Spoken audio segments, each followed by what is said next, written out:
नमस्कार दोस्तों, भगवान भोलेनाथ की कृपा आप सभी पर सदा यूं ही बनी रहे। दोस्तों, एकादशी का हिंदू धर्म में बहुत ही खास महत्व होता है, क्योंकि एकादशी भगवान श्री विष्णु को समर्पित होता है। ऐसे में एकादशी के दिन भक्तजन बड़े ही विधिवत, बड़े ही भक्ति भाव के साथ भगवान श्री विष्णु की पूजा करते हैं, उनकी आराधना करते हैं और अपने मन की इच्छा की पूर्ति के लिए भगवान श्री विष्णु से आशीर्वाद की प्राप्ति करते हैं। ऐसे में दोस्तों, हर महीने में 2 एकादशी तिथि पड़ती है, एक शुक्ल पक्ष में और एक कृष्ण पक्ष में। दोस्तों, मार्गशीर्ष मास में मोक्षदा एकादशी का व्रत रखा जाता है। हिंदू पंचांग के अनुसार मार्गशीर्ष मास के शुक्ल पक्ष की एकादशी को मोक्षदा एकादशी के नाम से जाना जाता है। ऐसा माना जाता है कि इस एकादशी के प्रभाव से हमारे पितरों को आत्मा को मुक्ति मिलती है और उन्हें मोक्ष की प्राप्ति होती है। धार्मिक मान्यताओं के अनुसार मोक्षदा एकादशी का व्रत करने से सभी प्रकार के मनोकामनाओं की पूर्ति होती है। दोस्तों, ऐसा भी माना जाता है कि इस एकादशी के दिन भगवान श्री कृष्ण ने कुरुक्षेत्र में अर्जुन को गीता का ज्ञान दिया था, इसीलिए इसे गीता जयंती के नाम से भी जाना जाता है। ऐसे में दोस्तों, इस साल यानी कि 2022 में मोक्षदा एकादशी का व्रत भक्तों द्वारा 3 दिसंबर दिन शनिवार को मनाया जा रहा है। इस दिन भक्तजन विधिवत भगवान श्री विष्णु की पूजा करेंगे, अर्चना करेंगे और उनके कथा का वाचन और श्रवण करेंगे। ऐसे में दोस्तों, मोक्षदा एकादशी के महत्व को बताते हुए आज के वीडियो में हम मोक्षदा एकादशी व्रत कथा सुनेंगे। साथ ही साथ भगवान श्री विष्णु की इस दिन किस तरह से पूजा करें।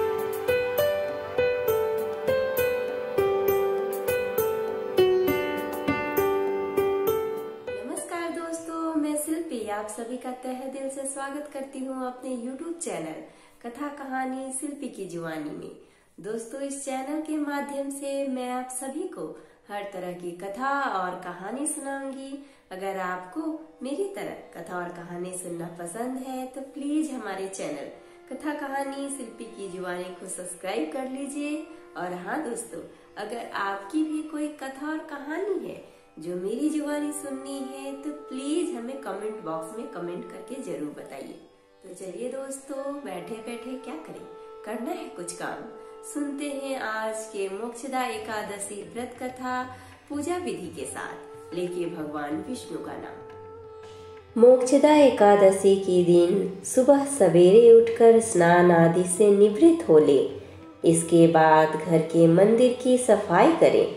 मंदिर में भगवान विष्णु के चतुर्भुज स्वरूप की तस्वीर या मूर्ति के सामने देसी घी का दीपक और धूप जलाएं और फिर व्रत का संकल्प ले। भगवान विष्णु का पंचामृत से अभिषेक करें, उन्हें फूलों की माला पहनाएं। इसके बाद विधि विधान से पूजा करें। पूजा में रोली, चंदन, धूप, सिंदूर, तुलसी के पत्ते और फूलों को शामिल करें। भगवान विष्णु को मिठाई और फलों का भोग लगाएं। इसके बाद कथा सुने। एकादशी की कथा सुनने के बाद विष्णु सहस्त्रनाम का पाठ करना उत्तम रहेगा। इसके बाद भगवान श्री विष्णु की आरती उतारें और भगवान विष्णु के बीज मंत्र का जाप करें। पूरे दिन फलाहार व्रत रखें और रात के समय जागरण करें। अगले दिन पूजा करने के बाद व्रत का पारण करें और दान पुण्य करें। इस तरह से भगवान विष्णु की पूजा करने के बाद हमें भगवान विष्णु के मोक्षदा एकादशी व्रत कथा का श्रवण करना चाहिए और पाठन करना चाहिए।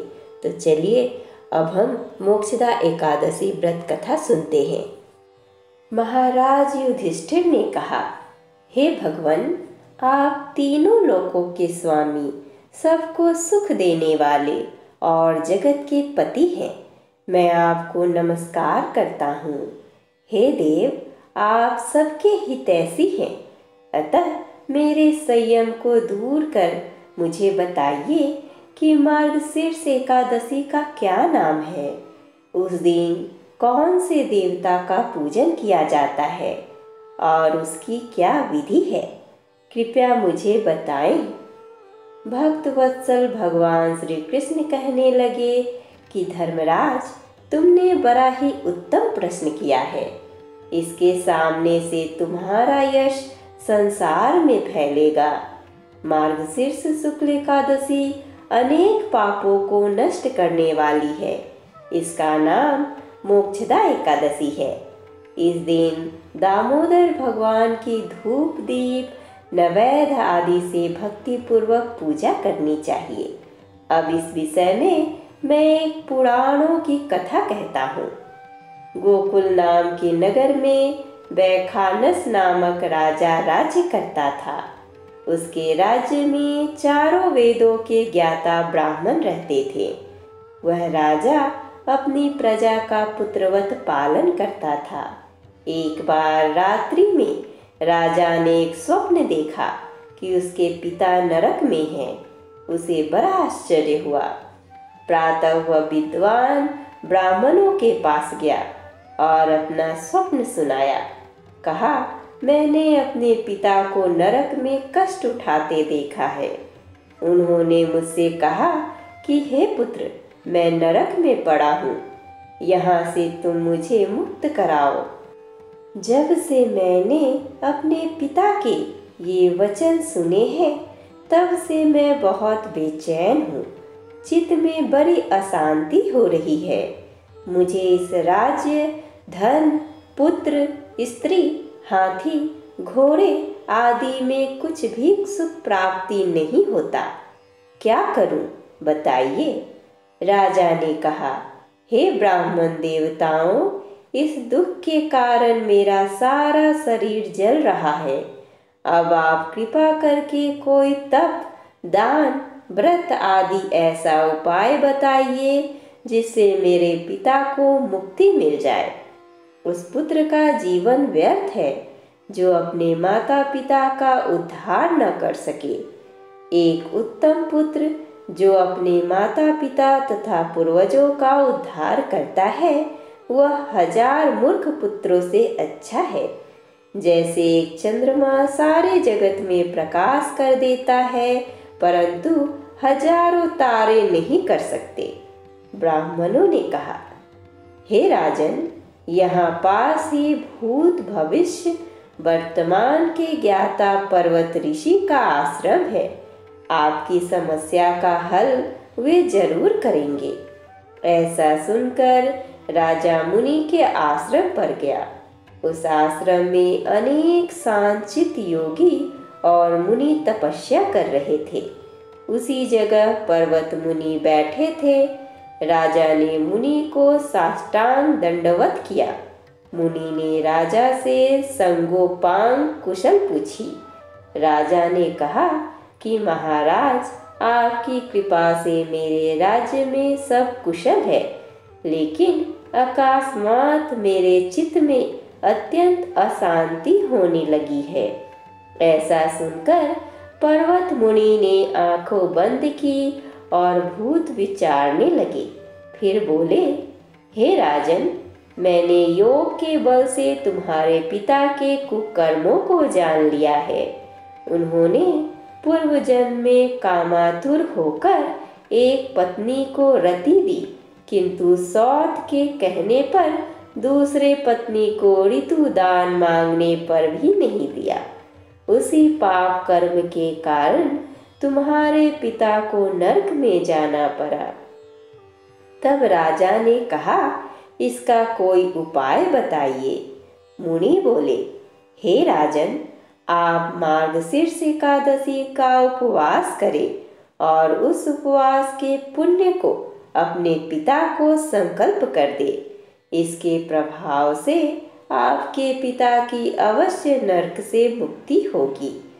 मुनि के ये वचन सुनकर राजा महल में आया और मुनि के कहने अनुसार कुटुंब सहित मोक्षदा एकादशी का व्रत किया।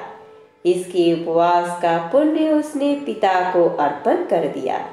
इसके प्रभाव से उसके पिता को मुक्ति मिल गई और स्वर्ग में जाते हुए वे पुत्र से कहने लगे, हे पुत्र, तेरा कल्याण हो।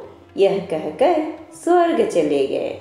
मार्गशीर्ष मास के शुक्ल पक्ष की मोक्षदा एकादशी का जो व्रत करते हैं उनके समस्त पाप नष्ट हो जाते हैं।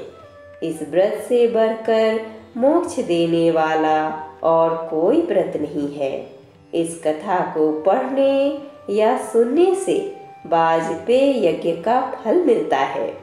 यह व्रत मोक्ष देने वाला तथा चिंतामणि के समान सब कामनाएं पूर्ण करने वाला व्रत है। इस व्रत को करने से हमारा जीवन सुखमय बन जाता है। भगवान विष्णु की कृपा हम पर बनी रहती है। इस तरह से भगवान विष्णु की मोक्षदा एकादशी का व्रत हमें अवश्य करना चाहिए।